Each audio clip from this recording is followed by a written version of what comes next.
here of a word that is spoken a lot in your holy Bible. And that is the word mercy. Mercy, something that we can't do for it. It is free. It is given. It can't be earned. And I pray that over these people today. And that is the demonstration of the cross. Mercy. God gave us Jesus Christ. We can't earn him. We can't buy him. We can only receive his grace, his forgiveness. And today, as the conversations flow here today, I'd ask you that you would move people's hearts with mercy toward one another, that we remind ourselves that we are only servants, servants of you, to serve you and to serve people. Father, I give you praise and thanks today that you are honorable and you are the Most High God. In Jesus' name, amen. Amen. Pastor, pledge allegiance. I pledge allegiance to the flag of the United States of America and to the republic for which it stands, one nation, under God, indivisible, with liberty and justice for all.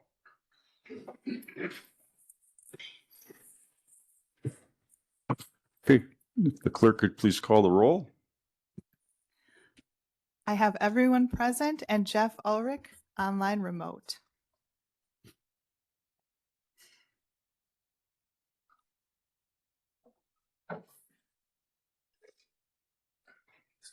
Thank you. Good. Okay. Next on the agenda, communications and announcements. Does anybody on the board have any communications or announcements they'd like to share? This too. Joe. Okay, hearing none.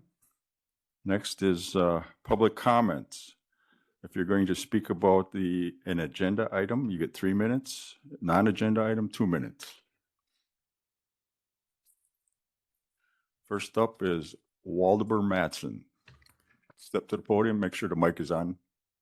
State your name and where you reside, please. Thank you. My name is Waldemar Madsen. I live in District 11, Price County, and I'm a candidate for sheriff of Price County.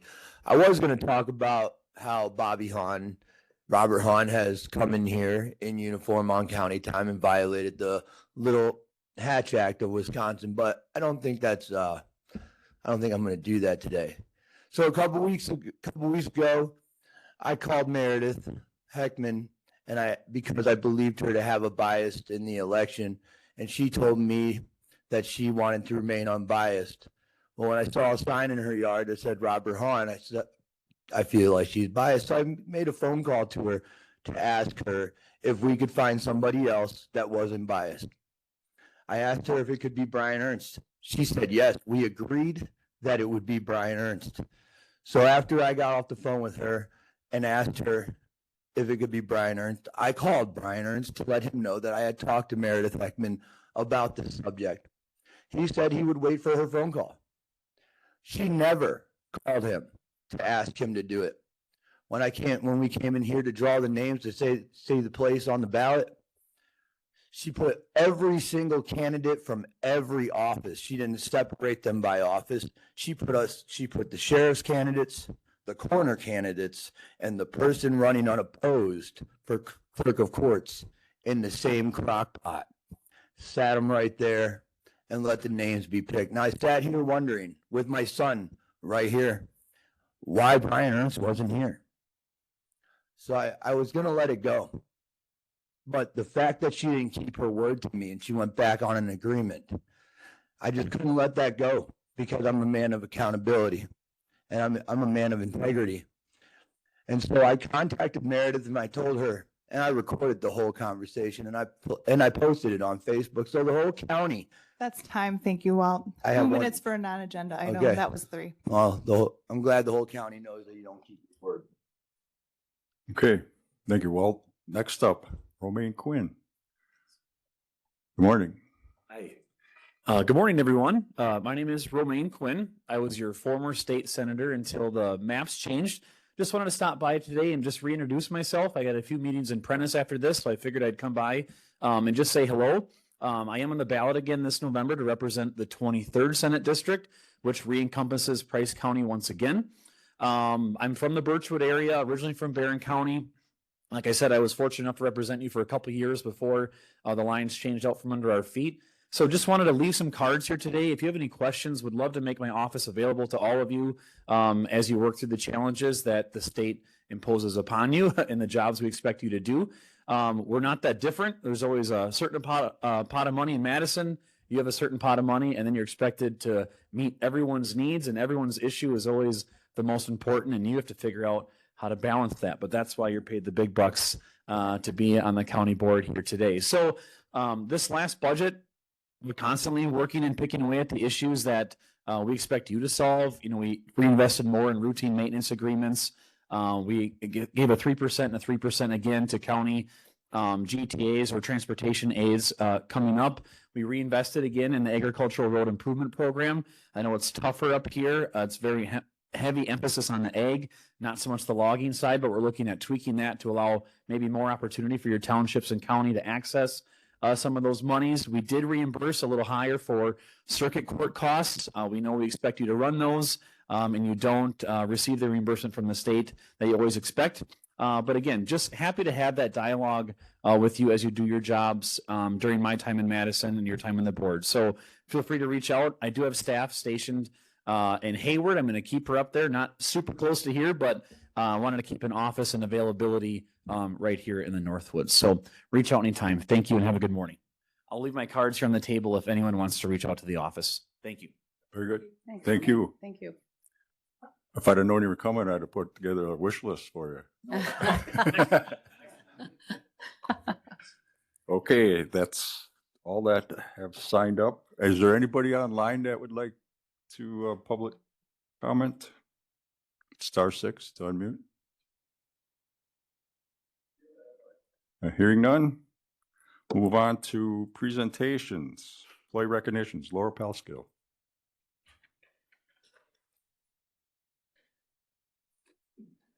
Good morning. Morning. We have a number of employee recognitions. We're recognizing employees with milestone anniversaries in June and July. So to start it off at 1 year, we have Logan Schmoger, who is a deputy sheriff, and Kristen Overturf, our family skills worker. So they are celebrating 1 year in June and July, respectively. At 5 years, coming up this month, Michaela Williams, public health nurse. For 10 years, these are both in July. We have Todd Timmers, who's our building maintenance tech, and Margaret McCullough, who's a sub home delivered meals driver up in the Park Falls area, I believe. And then celebrating a big 35 years in the month of June is Sarah Rees-Soha, who is our Health and Human Services Director. And I know Sarah's here. I think nobody else is, but let's give them all a big round of applause. Thank you. Thank you, and thank you all for sticking with us. Next up, approval of the minutes for May 19th, 2026. Looking for a motion to approve. Oh, Uh, not coming up. no,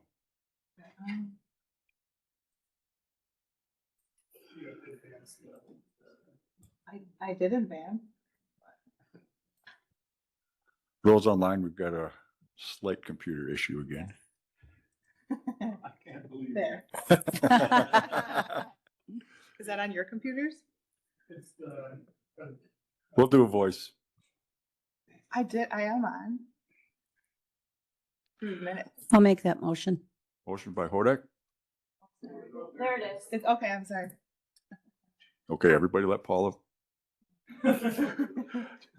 Motion by Hodek, second by Warco. Any discussion regarding the minutes? Okay, hearing none, we'll go ahead and vote.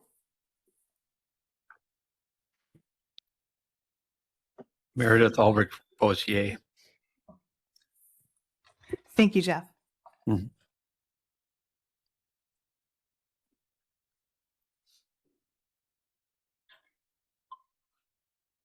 And the meeting minutes have passed 12 yes, 0 no. Thank you.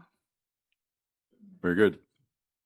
Next up, resolutions. First one, adopt revised Price County Employee Handbook. This came out of the Administration Committee. Whereas the Administration Committee has been charged by the Price County Board of Supervisors with the responsibility of developing, maintaining, and enforcing policies and guidelines for personnel management, and has also been charged with the responsibility of periodically reviewing said policies and procedures, and so forth. Now therefore be it resolved that the Price County Board of Supervisors adopt the revisions to the Price County Employee Handbook as presented with an effective date of June 16th, 2026. Motion by Wartko, second by Hodak. Nick, do you want to give a brief summary here? Sure. Before we have any So there- discussion? There's two large updates, I guess, or policy updates that are in front of you today. As the chair stated, we reviewed them at admin over the last couple months and brought them forward. The first one is called smart glasses and other wearable recording devices. So in Wisconsin, it's a one-party state for recording, so everybody in the room doesn't have to know.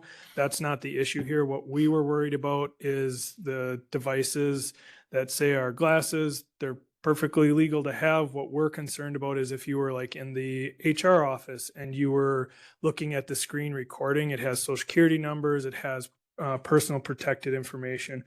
Say you were at Health and Human Services and you were in somebody's health files. Those are personal protected information. So what we did is we haven't had a problem with this. You're starting to hear problems with this across the state. So we got ahead of it so that employees now understand they're more than welcome to have these devices, but make sure they're off when you're around certain information or in certain areas that people expect privacy, restrooms, locker rooms. So we have locker rooms at the highway and at the sheriff's department. So that was the first one. It has nothing to do with public coming in and wearing them. They're allowed to do that. This had to do with employees. The second one is inclement weather and emergency closure policy. So I've been here 15 years. Every year it comes up that there's some type of winter storm that, are we closing? What are we doing? What are we doing? We had a very, very basic policy in place that had no directive, it was pretty much, we don't do anything. So what was proposed, it really came out of that last big storm where Wausau got 30 inches, is we just need to be ahead of it. So what's being proposed here is just a process where the county administrator, the sheriff, the highway commissioner, and the county board chair may be involved. It's up to them. We left it as a may on that because some board chairs want to be called at 5 a.m. and others just want to be informed after it happens. As we talked, current chair wants to be involved, which is great. We did also talk to the court system. The judge did not need to be involved. He just said if there's going to be a level of weather that would probably cause a closure, he has to get permission from the Ninth Circuit or the district judge, but usually that district judge gives a blanket, like, we understand this may happen, here you go. What we didn't want to do with this is send people home and say it's a day off. This is meant to allow offices to be closed, but individuals would have to use vacation to supplement, or if they have the ability to work from home, which is not every job.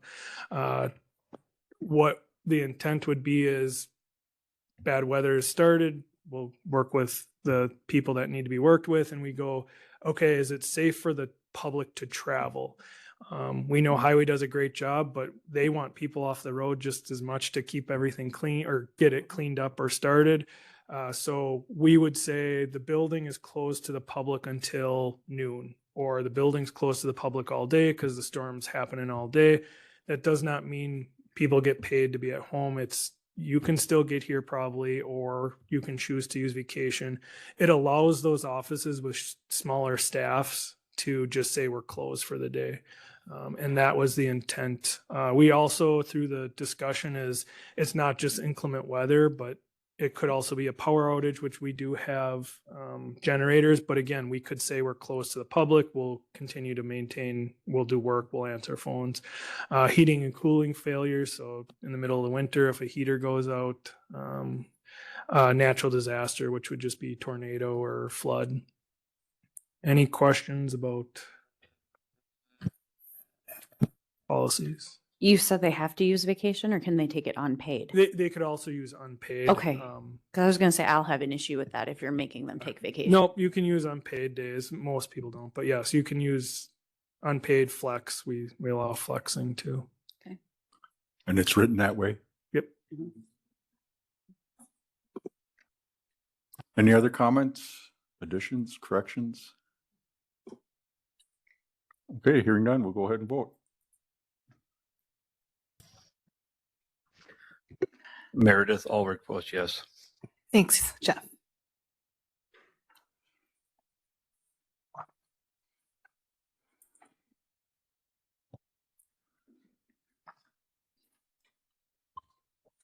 Resolution 9-26, adopt revised Price County Employee Handbook, passed 12 yes, 0 no. Very good. Next up, approve revisions to the fiscal policy handbook. This came out of executive. Whereas the Board of Supervisors previously adopted the Price County Fiscal Policy Handbook on August 19th, 2025, and so forth. Now therefore be it resolved that the Price County Board of Supervisors hereby approve the proposed revisions to the Price County Fiscal Policy Handbook to be presented in final form for adoption at the June 16th, 2026 County Board meeting. Motion by Spacek, second by Drobnik. I'm going to defer to you again, Nick. Sure. So this policy came forward from our highway commissioner, Roger, and our airport supervisor, Mike Brill. What we have is a program where you can, if you're a hangar owner, you can get a charge account. And what that does, it gives you a discount on the fuel because you're there using it and we want you to help us use that fuel. And then you also can charge, we have like oil and some small items that for aeronautics.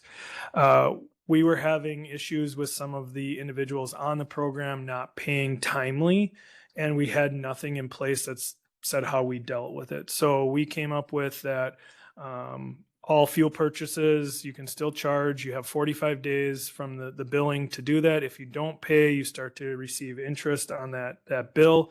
If you fail to do it multiple times, you lose the privilege to be on that program. If you want to try to get back onto the program, you have to come in front of the committee to request that. So this just gives us a little bit of teeth to say, pay your bill and do it timely, please. Any comments, questions?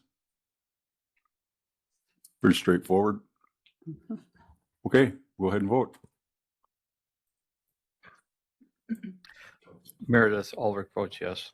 Thank you, Jeff.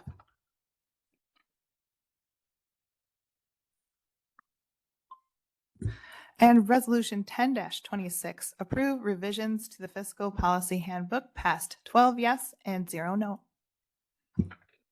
Okay. Resolution number 3, appointment of Price County Audit Firm 2026 through 2028. This also came out of executive at the meeting last Thursday. 3 firms that submitted proposals gave presentations, and the committee decided who we should go with.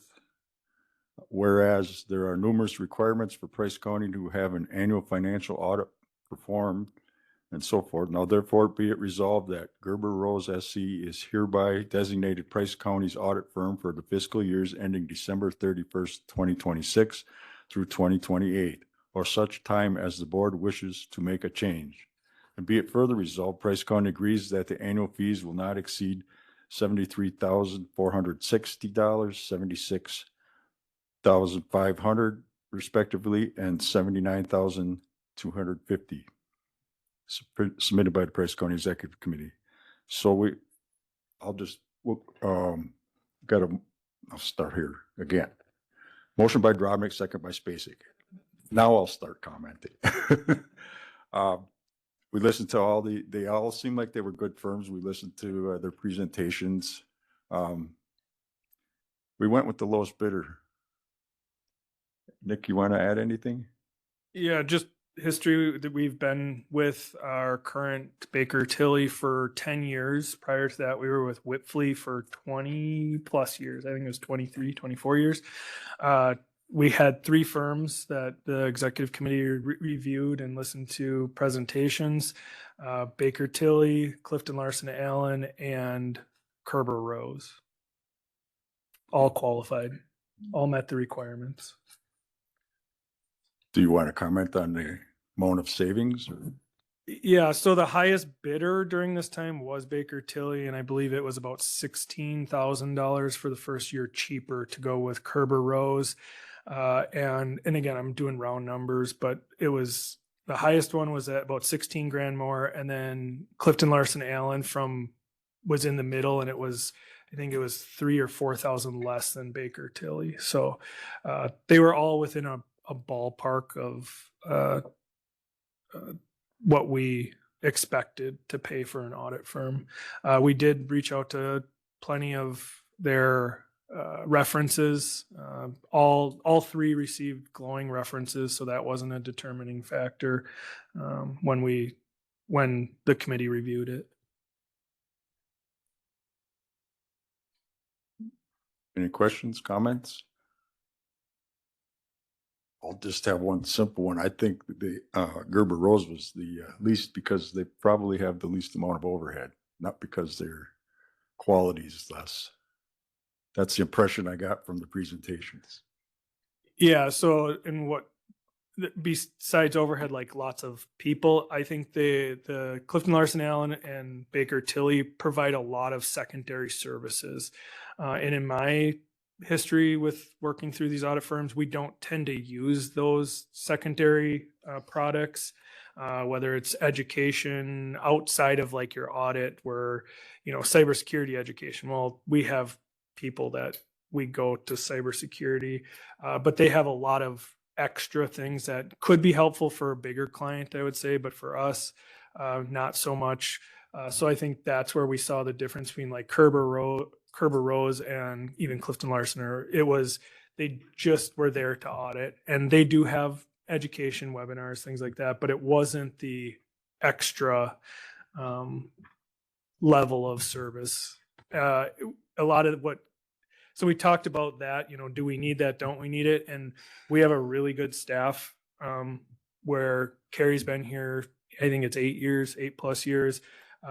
Carrie Hammond over in the Health and Human Services has been in her position a long time. Sarah Soul out at the highway's been there a long time. So we don't have anybody that would be new or newer in the positions that really matter when you come down to doing your audit and preparing for it and the history and everything that needs to get ready. So that was another thing the committee took into account, that we have a very good staff right now that will work really well with any auditor, where if you had some newer employees, you may want to go with a auditor that has a little bit more of that service provided above and beyond.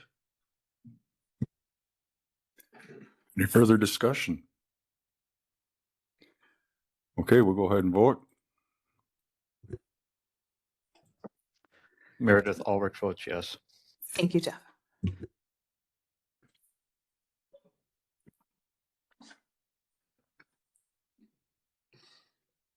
I just need Doug. Hey, Doug. Mr. Erickson.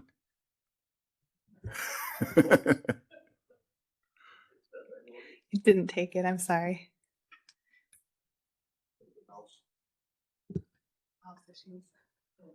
Okay, it's good. Thank you. Got it.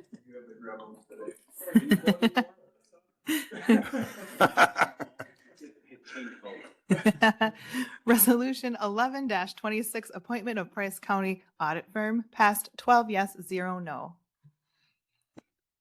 Okay, resolution number 4, 2025, transfer of the highway equipment fund from executive. Whereas the Price County Board of Supervisors approved resolution 9-14, non-lapsing committed highway equipment fund policy amended September 15th, 2015, September 19th, 2017, and August 21st, 2018. And whereas resolution number 9-14 calls for providing a funding mechanism in development of non-lapsing committed equipment fund, and so on. Whereas such transfers shall not reduce the general cash fund below 600,000. And whereas the designated transfer of $359,358 would bring the 2025 ending equipment fund balance to 504,520 and the January 2026 ending general cash fund to $7,008,952. Now therefore be it resolved that the amount of $379,358 be transferred from the Highway General Fund into the Highway Equipment Fund for the year 2025. Looking for a motion to approve. Motion by Baraka, second by Drobnik. Nick? Do you want to? Okay, Mr. Kopish. Yeah, I was on that $7 million general cash. Is that just the highway? As he read that, I questioned that myself because it's not our general. So it must be, It's the highway. think It's it's- the highway cash. but I fund. think it's because we get the loan in right at the end and then pay it back. So we get a $4 million loan. So it's really probably 3 million if you take out the loan. But this is the proceeds. highway cash. Yeah. Not the general, total general. Yeah, okay, thank you. Yeah, we've got 12 total. So you're saying it artificially inflated or temporarily inflated? No, because we use all our cash all year, so we have a really low amount until we pay ourselves back. So we don't use it as a credit card, we use it as a repayment. We're the opposite of what most would do with a borrowing situation. Any other discussion? You want to add anything? Nick? No, just the work papers are with it. I know there's a lot of numbers there. It does get audited to double check those that we get them. But Sarah and Carrie work on that. So Sarah from the highway, Carrie from our finance department. The biggest one is that the difference between A and B. So when you go through the process to see which one comes out higher or well, technically lower. So use the lesser of the two on A and B. Okay, if there's no more discussion, go ahead and vote. Meredith Ulrich votes yes. Thank you, Jeff.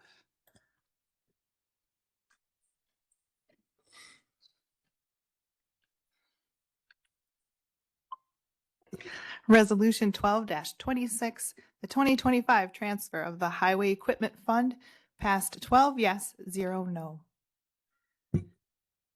Thank you. Resolution number 5, 2025 transfer of the Highway Facilities Fund from executive. Motion by Hodek, second by Baraka. Whereas the Price County Board of Supervisors approved Resolution 20-15, creating a non-lapsing committed fund for highway buildings and ground facilities and so forth. Now therefore be it resolved that the amount of $95,244 be transferred from the Highway General Fund to Highway Facility Fund for the year 2025. Again, it was motion by Hodek, second by Baraka. Any discussion? The only thing I would point out on this one on the work papers is there is an adjustment from 2024, the depreciation. So last year when they figured out the depreciation, I'd have to talk to what the actual reason was off, but we were off by $6,067 on depreciation. So that got adjusted this year to be what it should have been in 2024. The reason this one had been at hitting 300,000 for a couple years. As you can see, we did 2 larger projects over the last 2 years. Well, 3, that one's not on here, but we paved the upper parking lot. So what they call the upper is if you look at the new garage area, if you go above that, so closer to the school, closer to the farther from Highway 13, they paved that to work on runoff and just better parking area. And then the salt shed, up at the salt shed, we did a storage facility, that big canopy, over 2 years. So that's where this fund has actually not exceeded the 300 like we've had prior to that. We've been using it to get some projects done. Questions? Discussion? Hearing none, we'll go ahead and vote. Meredith Ulrich votes yes. Thank you, Jeff.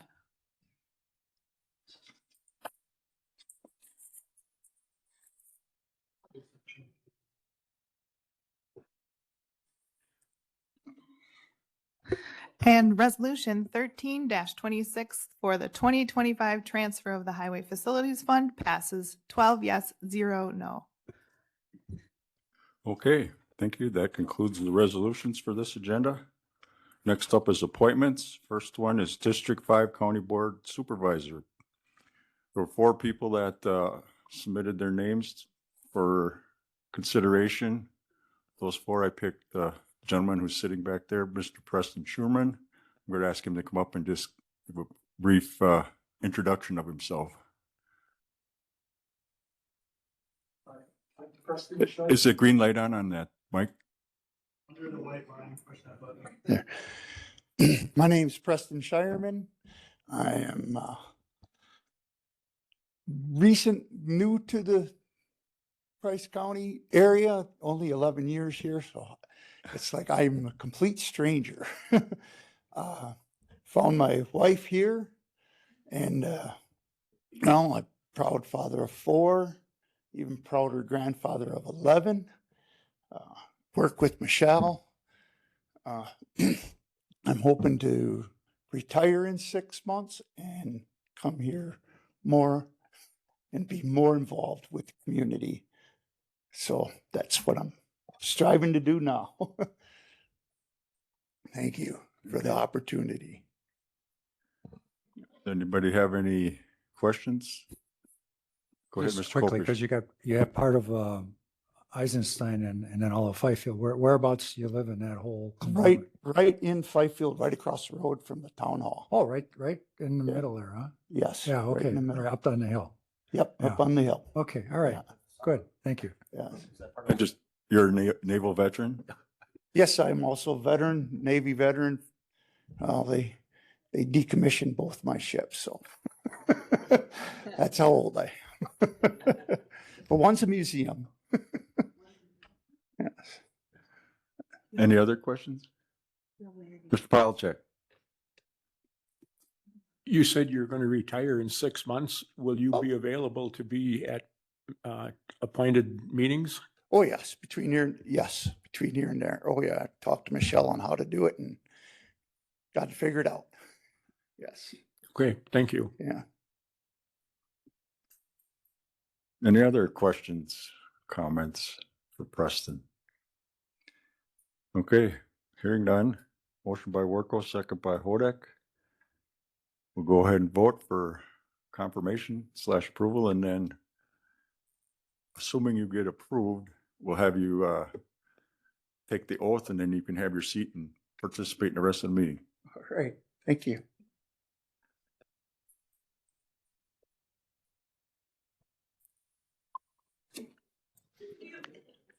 Meredith Ulrich votes yes. Thank you, Jeff.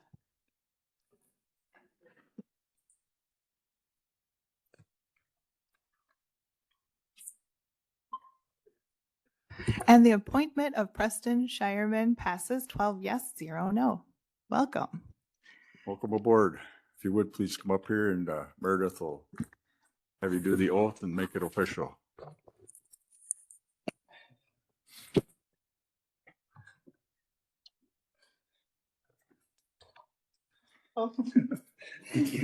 Share mic, right? Okay, yeah.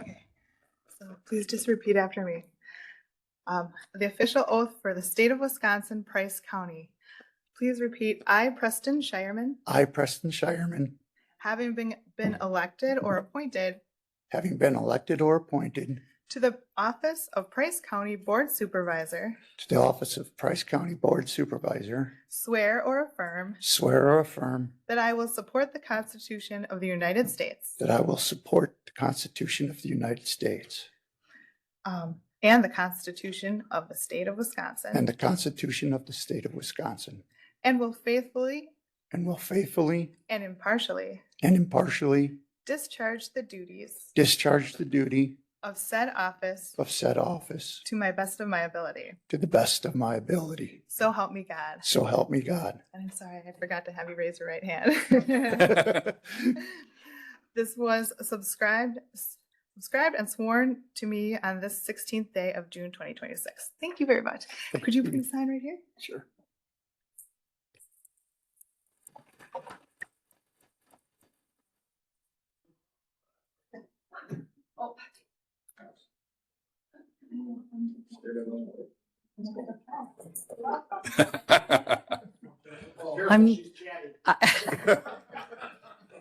I'm no longer by myself over here. Oh, well. Boy, yeah, I know, right?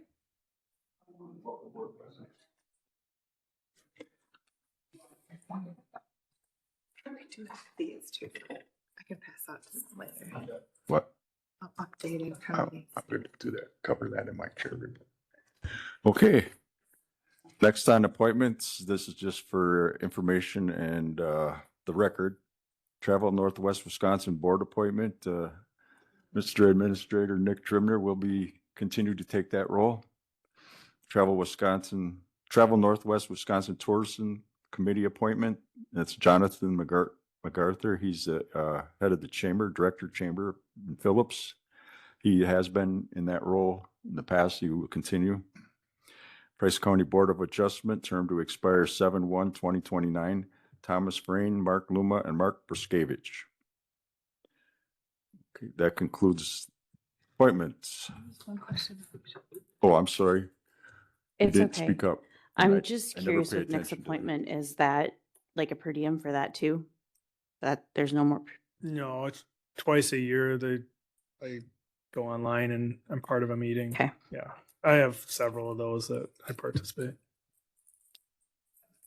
Okay, any other questions regarding appointments? All right, move on to Committee of the Whole then. Board Chair Report. Pardon? Correct. Mm-hmm. Oh, yeah. You can shut your computers down if you so choose. Okay, my report, well, as usual, I've attended the various committee meetings that were scheduled. I've worked with the administrator and kept informed regarding personnel issues. One main one that, in case you haven't heard, our corporate counsel has submitted notice and she will be leaving as of July 31st. In the meantime, she's going to be familiarizing, is it Bryce? Be a temporary corporate counsel until we hire a new one. We don't know how long it's going to take. Last time, what did it take? Like 9 months or a year? I was gonna say last time it was about 9 months to a year. How long has she been here? Just just over two. Just Right over at two, yeah. okay. Sounds like Medford area, I think. Sounds like she's opening up her own practice, is my understanding.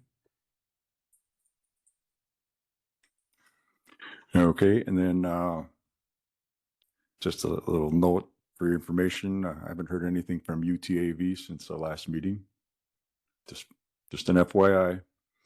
The new supervisor, Mr. Preston there, I'm going to assign him forestry and administration committee duties, just an FYI. Tomorrow I'm going to go to the WCA district meeting in Hayward. Next week on the 24th, I'm going to go to Northwest Regional Planning Annual Commission meeting also in Hayward. And then lastly, recently a concern was brought to my attention regarding the way in which names were drawn for ballot placement for the upcoming election. I observed the video and spoke with the clerk. The process used was what the clerk's training and investigation from other counties found to be within the norm. So as far as what we had for public comments, I'm satisfied with the way it went, and I'm not going to pursue anything different. I watched the video, like I said, and I think it was above board. Mr. Spacey. Do we video them all the time? I mean, is this a normal thing to video the Yes. Or is this, We video, we have 2 witnesses. okay, I had an elected official. okay, Draw. that's fine. Mhm. I Yep. just didn't know if this was, the video thing was a new thing or if this was something that's been around for a while. No, we've been doing that to keep record. Okay, Yes. that's probably best. Yes. Mr. Palachek. Didn't like the way that our clerk got treated this morning by the individual. What she does is Meredith Heckman, Price County citizen, and what she does in her professional life here has nothing to do with it. She doesn't have a Bobby Hahn sign in her office or anything. And I don't think he should use the county board floor for his election. We don't need to hear what's negative about people that work here. And I don't know what we can do about it in the future. If it means cutting out public comment on the meetings, we may have to do that. Just my thought. Thank you. Ms. Stephen? And I'm representative on the county board. My husband Marty was on the city council. What if he puts the sign in my yard? I mean, there you go. Has a right to his right to free speech. Yes. Ms. Hodak? And to play off of Mr. Polachek over there, I was not very happy with how our clerk was treated online. That was his conversation with Meredith, our clerk, on the phone was recorded, and then he played it on there again as a way of downplaying how her job is. And she is an elected official. She makes those choices, and I thought she did very well, but I'm sorry that she had to be smeared like that. Anybody else? Thank you. Yeah, and I will ditto that as well. I think she's doing a very good job and tries really hard. I mean, she's relatively new, but she's picking it up pretty quick. She always has a smile on her face. That's a plus. Yep. I'm not sure we can ever get rid of public comment, but at least I know we can, but I don't think the constituents would allow us to, so to speak. Just a couple meetings out of this would go away. Well, Sometimes that are not pillars of the community. mhm. Hard to take that busting the child. Yep. Okay, we can put it on as an agenda item if you want in the future. I think we're discussing it now because I brought it up in my chair's report. So I think it's not inappropriate to be talking about it, but to go any further, we should make it an agenda item. With that, that concludes the chair's report. Did you have an update on bug tussle, Brian? I do not. Okay. Other than we haven't heard anything, they're still working on it. So this is something we'll have to probably start out with in executive and start making moves. Yes, we did. Other than they know, and I think I've communicated that to everybody. If I haven't, we've let them know that we're looking into getting out of bond, backing them before they start using it, because we don't see any movement, and we need to start the process for our emergency management equipment. Mr. Kopish? Yeah, was that 2 meetings ago that the gentleman was here?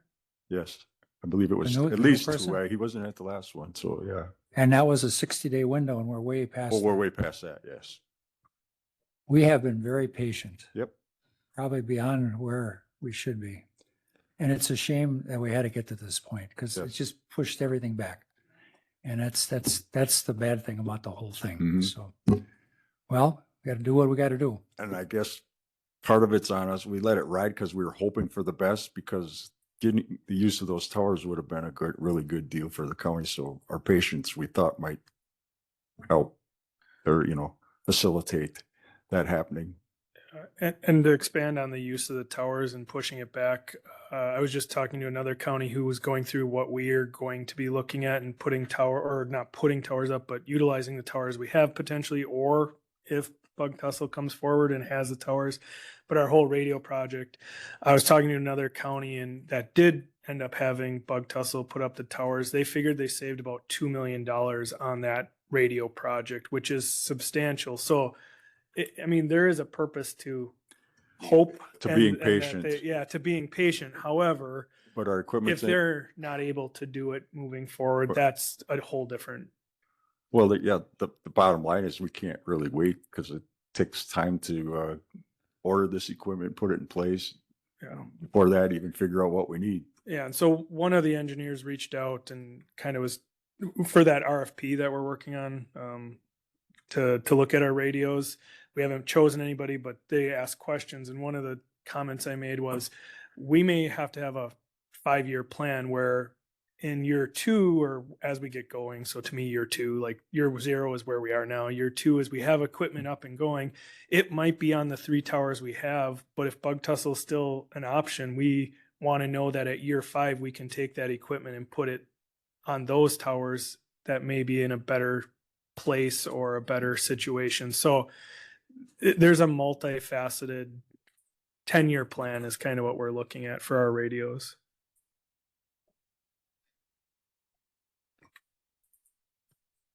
Any other comments? Okay. Move on to administrator's report. All right. So everybody's favorite time of the meeting, I get to talk about our executive report and where we're at and what we're working on or what our fiscal. I get size over here going. Yeah. So the first page is the general fund. We're at 40, what does it say? 40, it's covered up on my screen. 42% of the year. Our total expenditures are at 43.84%, which is pretty good in the sense of we had a 3 payroll last month. So usually we're farther ahead when you have a 3rd payroll because that's a big expense. And then a lot of our expenses come out early in the year, whether it's insurances for liability, property. Those are big chunks of money that we pay 100% up front, and then they get slowly dissipated throughout the year on that percentage. So in general, we're in the ballpark where we should be with that 43% through the year. The only items we've been talking about in executive was the sheriff's, well, it happened in the sheriff's office, but IT, and we talked about this last meeting, has just really been the hot button for charging third-party charges this year. We're seeing, for example, at the sheriff's department, we had a third-party vendor. It was about $36,000 a year, and the updated 2-year cost is $76,000 per year starting this June. So it's doubled. Part of that is, and we talked about this at executive, which doesn't make you feel better, but makes you feel better, is when IT puts in new equipment. So like we're working on $1 million project right now in our IT. We always work with the vendor and make sure we put money aside to do long-term maintenance. So what that means is we pay for 5 to 10 years of maintenance up front. So they get their money up front and guaranteed the maintenance. So what happened, like for this one that doubled, is we actually had, I think it was a 5 or 7 year maintenance plan at $36,000. And usually you would start at 36 and every year it goes up 5, 10, 15%. And so you would be at 76, where we got 5 years at 36, and they go, okay, it's time to catch up. And here's the market rate for that type of maintenance on that software. So say like this project we're working on now, that's $1 million. What we'll do is we always ask for 10 year. It's always pulling teeth. So hopefully we get at least 7, where we'll pay $400,000 up front for all this maintenance. We then do it as a payable long-term on our books. So it evens it out for our books, but we pay cash up front. We save thousands of dollars a year by doing that. So yes, like that example jumped a lot, but that had to do more with the timing. But in general, we see our Microsoft Word, our Microsoft Office products, I would say they've gone up 300% over the last 3 years, 2 years. I mean, it's expensive to have software and cybersecurity. We're moving a lot of our stuff to the cloud. We talked about like our accounting software is now on the cloud because it's way easier to protect your data through a third or doing that. They have much bigger budgets to protect all of us than we can have to protect ourselves. We keep all that data in multiple locations, so we should have little to no downtime with some of these products if that's an issue. But that's been the biggest number issue this year. Other than that, we haven't had, knock on wood, any major mechanical or anything that would affect the general fund. The next page is Health and Human Services. This one, we're at 50% or 49.18% for the year for expenses and 55.57 for revenues.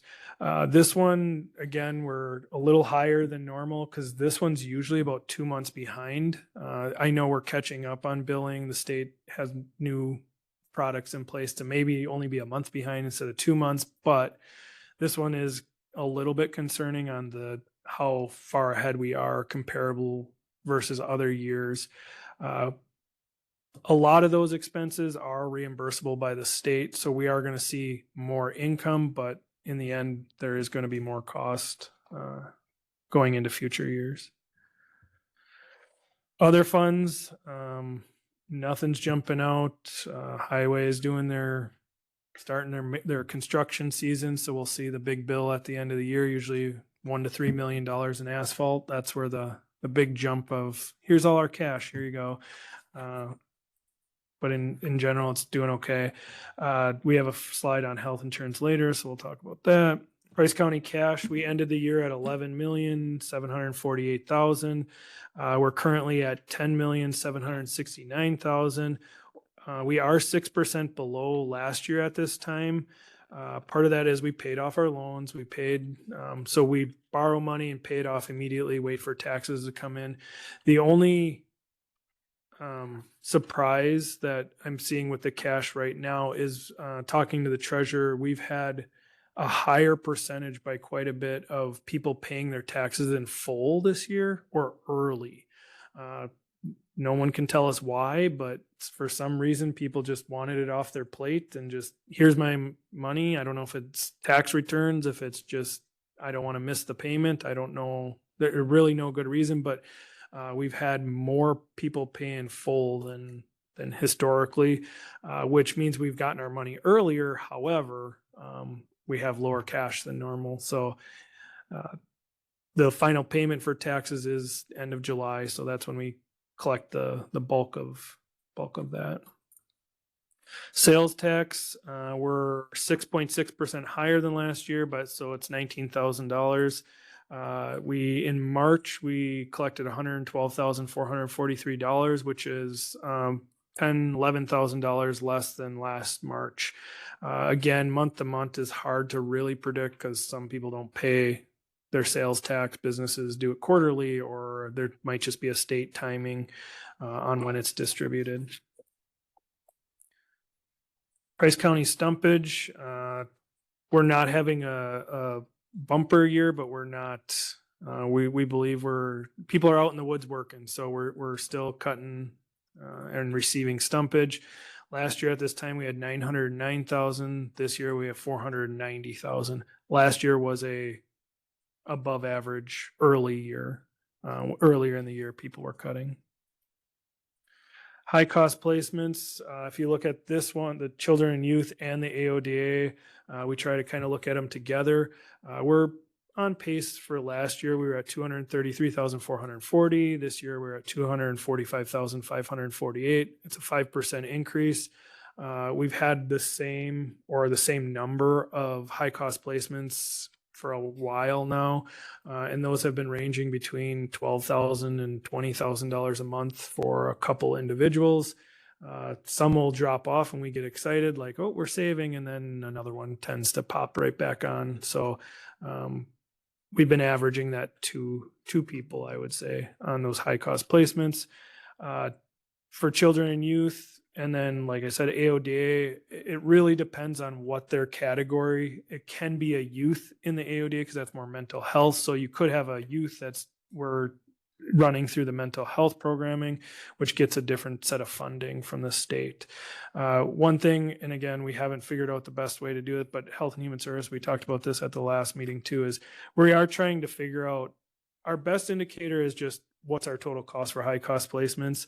But really, this isn't what it's costing the county, because there is reimbursable dollars for this. But part of the problem is we hit our max reimbursement for this and employees in some way or another. So there is levy dollars. This isn't 100% levy dollars.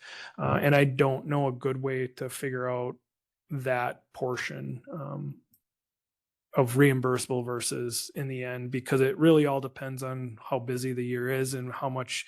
So like we have some employees that work in like 6 different program areas. So they pull from 6 different grants. Well, if they're pulling more from the AODA one because they're working a heavier caseload, that year you might use more of the grant, where if the next year they're working more in the children and youth area or whatever, a different grant area, the AODA one may be able to put more money towards the high cost placements. Health insurance, we are still in the positive. We're at 46,971 in our fund balance.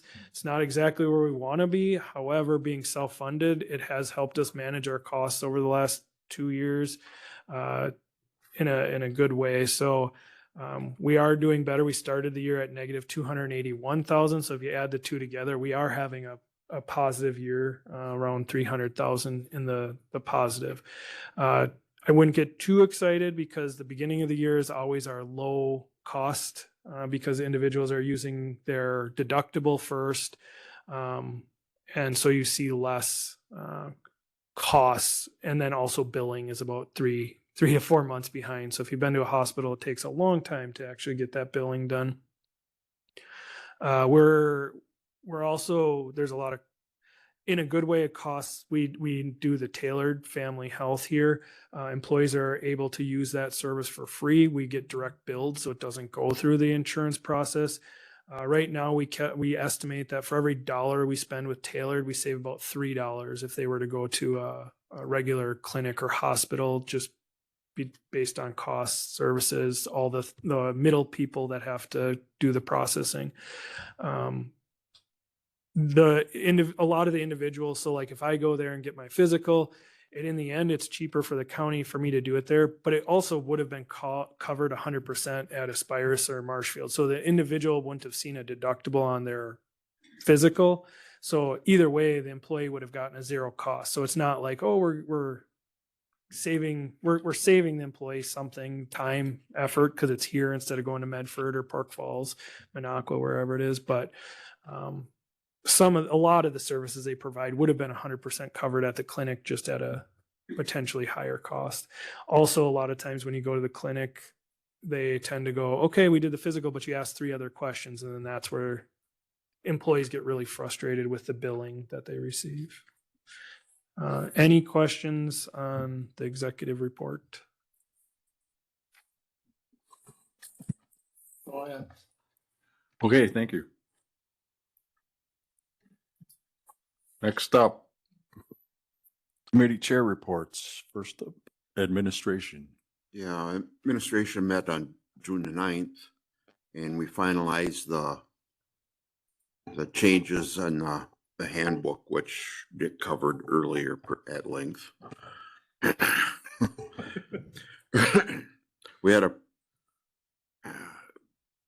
We developed a procedure for setting future elected wages.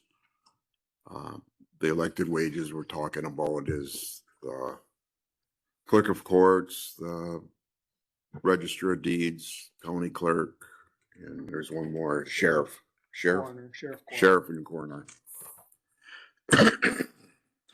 And we had a discussion about Cisco. Cisco is a independent company that works with Cottingham and Butler, and they come in every 3 to 5 years and do a audit of employees and spouses and dependents receiving benefits to make sure they are eligible to be covered by the Prairie County Health Insurance Plan. So did they say when that was going to be done?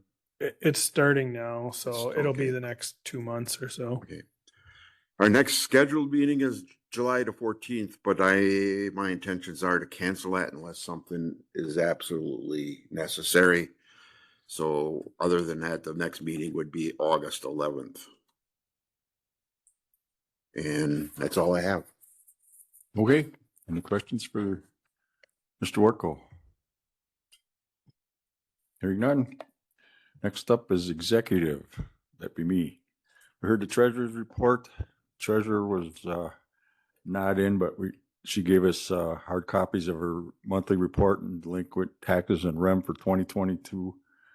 Nothing was unusual or abnormal. Register of Deeds was also out of the office that day. No update was given. I assume all is good, as I'm sure Sylvia would have let us know if something was amiss. Office of Administration report, which we just had, was given next. We also had an update on National Forest Title III grant monies. This is money we get from the federal government without even applying for it. They just, based on, because we had the National Forest, they give us money to spend on things we do, like patrolling the forest and whatnot. And request by our law enforcement was for an update to the rec officer's boat and also to upgrade patrol officer rifles.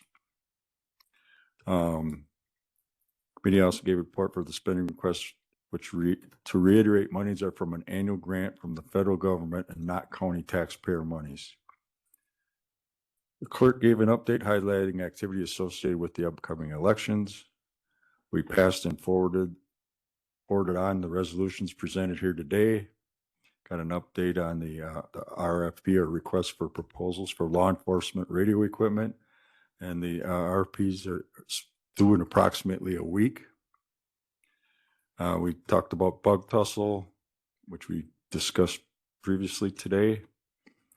And our next meeting is July 16th, as of today anyway. Any questions? Okay, moving on. Forestry and Parks, Buildings and Grounds. We did not have a meeting this month, so I think we probably will this next month. It'll be the first Tuesday of the month. Okay. Thank you. After that, Health and Human Services, Ms. Hodek. We as well did not have a meeting, so our next meeting will be in July. I'm looking here to see what the date is. It'll be July 8th. Hey, how quick was that, Larry? You got something to aspire to, Larry. You're next. Highway and Transportation. Okay, anybody has to use the facilities, I suggest that you do that now before I get into the highway report. Highway crew has been assisting Lincoln County with a gravel lift on County Trunk YY between Highway 8 and Highway 86. They have completed shoulder grading on all highways. 6 summer hires have been hired to help out this on the summer crew. The crew hauled and graded a 4-inch gravel lift on the Tuscobia Trail, as well as installing a large culvert for the Forest Service and Town of Eisenstein on Forest Road 149, I'm sorry. The crew also completed ditching for the County Trunk H project. In the shop, Dan Heenan retired from being the shop superintendent. His last day was June 4th, and Mike Ball has accepted the position as the new superintendent. The shop has all state and county trucks ready for summer use. We took delivery of a new shop superintendent pickup truck. Airport has been busy with mowing and filling holes along the fence line. Status of the dams are good. Job's cracking weld repairs need to be done before the end of the summer to fulfill DNR directives from 2025 have been completed. Weimer Dam is due for DNR ordered engineers inspection this summer. The inspection will be performed by Becker Hoppy. We are monitoring concrete deterioration on Solberg Dam. some minor patching of concrete cracking and spalding to be repaired this summer. Are there any questions? Thank you. Okay, thank you. Our next meeting probably will be August 5th. I don't know if we'll have a July meeting. There isn't much going on other now that construction season is in full swing. If there would be, it will be noted. Okay, Thank you. next up, law enforcement. I'm sorry, I skipped one here. Land use and UW extension, Mr. Kopich. We didn't have a meeting either since the last board meeting. We had two.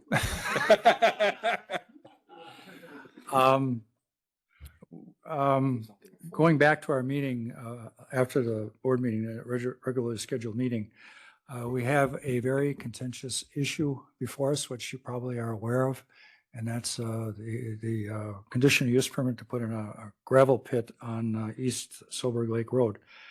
I don't remember how long we spent, but on our agenda for that meeting, we had that conditional use. We had a conditional use for the reclamation plan on the pit and also conditional use permit for an asphalt plant. A couple days after that meeting, the asphalt company withdrew their request for a permit, probably because they saw how long this was going to take to get this thing resolved. And I don't know, we had 3 public hearings and we spent over 2 hours. Yeah, to this place, we had chairs all the way up in here. We had so many people. On behalf of the people that were here, they were very cordial. I don't want to use the word merciful like Pastor Tennant did, but they were cordial. I think the meeting actually went fairly well in that regard. Nobody got too far out of whack, although we had a couple different opinions depending upon whether you were putting in the pit or whether you were living across from it. But after we got done, I was beat, and I think the committee was beat from listening. And so we decided not to go any further with trying to set conditions on these permits at that meeting. That meeting probably would have gone the rest of the day. And so we postponed that, and we had a special meeting on June 9th. As far as that first meeting, we did normal agenda items. We had land conservation, we had extension. We wanted to get into a little bit more than what we planned. What we actually did, we wanted to kind of go through the land and water resource management overview, which we never got at, and we wanted to get into the MOU with extension, which we never got at. So that's really going to happen now, either somewhat at this meeting coming up on Thursday, or we're going to push it to our July meeting. Now, to the meeting on July 9th, again, we had public comment. We didn't have a hearing, and a couple of people talked, and again, they were very, very cordial, no issues. And we did go through a list of 16 conditions or 15 conditions to put on the gravel pit, and we agreed to that. Subsequent to the meeting, Evan and I talked about one of the conditions, which has to do with where the driveway goes in across from the people. And we had a 60-foot width maximum. And I asked him to see if that could be narrowed a little bit. And Jordan filled me in a little bit here this morning on why they need 60 feet. So maybe that'll happen, it won't. But what we put in there is to help the people across the road is to be 100 feet from any driveway. So if you got a driveway here and a driveway here, you got to be 100 feet and 100 feet so that you don't have driveways across from driveways. And then that 60 foot would have to go in the middle of that. And maybe that works, maybe that doesn't, but we'll find out on Thursday. But the problem we have is there's some state action that went on at the state level, and I'm getting a little long, but I think people should understand what we're doing. It's called Act 67. They had a situation in a township whereby they went through this whole process. And, we're required to take action within 90 days. But they went through this whole process. They put 37 conditions on the permit. And then when it came to vote, they turned it down. So that created Act 67, which says if the party applying agrees to all the conditions, you have to allow the permit unless there's substantial evidence to the contrary. So what we've been trying to figure out is if there is substantial evidence. because if there isn't any, I think we're pretty well stuck with having to allow the permit. And we'll be talking about that again on Thursday. Whether there is substantial evidence, something popped up here. It has to do with the Grandview Hotel. Apparently it's buried on this piece of property, which is a DNR dump site. And we're working through that issue to see if that's going to be a substantial evidence issue. I have no idea. I don't know what the conditions are on having put that stuff in the ground. And there happens to be part of that hotel buried on the adjoining property also. So this is a bigger issue than, we weren't aware of this when we got into it. So now we're working through that issue with the DNR, and it takes time to coordinate with the state on anything. So hopefully by Thursday we'll have an answer. I have a feeling that no matter what we do, the other party's not going to be happy. So I'm not sure where this is going to end up. I wish we could accommodate everybody, but I don't know if that's possible. So that's kind of the situation we're in. Yeah, Joe. So I attended that first meeting, and you're right, there was a lot of people here, and everybody was very good at presenting their point. My question is, I believe I heard at that meeting, and correct me if I'm wrong, but if it's under an acre, they don't need a permit. Is that correct? So that bypasses us altogether. Is that correct? Yeah, they could develop an acre, and then they could go and develop another acre. I think that's what's in state statute. Yes, they don't need So a develop conditional an use acre, permit to then do an close acre. that acre, then develop another acre. There can never be more than 1 acre open at any given time without a permit. Okay. I think that's correct. Thank you. I'd have to look at the fine print. I haven't read that, but I think that's correct. That came up at that meeting. Yeah. So that's where we're at, and we'll see. And How much land are we talking about, Bob, for that gravel pit? How long it's going to last? No, how much land? 20 acres, There's 40 about acres? 15 acres. 15? Yeah, it's part of a 40, and the 40 lengthwise is east and west. So the 15 is north and south, to get at 15. So it's 450, 500 feet, I don't know how wide, and then 1320 deep. And the front part is open field that's been cultivated. It's all turned over, and the back part is wooded. So I took a ride past there, and it's a nice, serene looking neighborhood, and now we're talking a gravel pit. So it's a difficult issue. But on that acre that you're allowed every year or whenever, that includes the access road and everything. They have to be able to get in there, yeah. Yep. And that's included in that acre. So, if you take a good sized road, and as you get farther into the pit, you're going to be able to open less and less all along. Good point. Didn't you say, or I believe I heard during the meeting, that the hotel is actually buried in the woods? It's back in the wooded area. That's the interesting part. Yeah. Yeah. So that's where we're at. So Thursday, we're going to have to make some decision because of our 90 days. And both parties have an option if they don't get their way. So we'll have to see where this goes, but we'll have to do something on Thursday. So Well, Creedy's trying to do the best they can to accommodate basically both sides, but Creedy's hands are tied, the board's hands are tied by state statute as far as that's exactly limiting what we can and can't. we do. have to follow what's in the state statute. Yes. Yeah. So we'll be at it again Thursday. So unless there's any other questions. Okay. Okay, thank you. Now we'll go to law enforcement. Mr. Palachek. We're having our own private meeting here, but I'll get back to you in a minute. We haven't had a law enforcement meeting last month. We may not have one in July. We had a brat feed. I don't know how that went out. Was well attended, I'm sure. I had to work that day, so I couldn't make it down there. But I understand that our chief deputy volunteered his body to have a dog attack him, but he wouldn't take a laser on. Yeah. If we need a meeting in July, it will be announced. Otherwise, it'll be August 6th. Do you have anything, Nick? Deputy Dave Wesnick's last day was yesterday. He'd been with us for 25 years, I believe. So if you see him, congratulate him. He is officially retired as of 1:00 yesterday.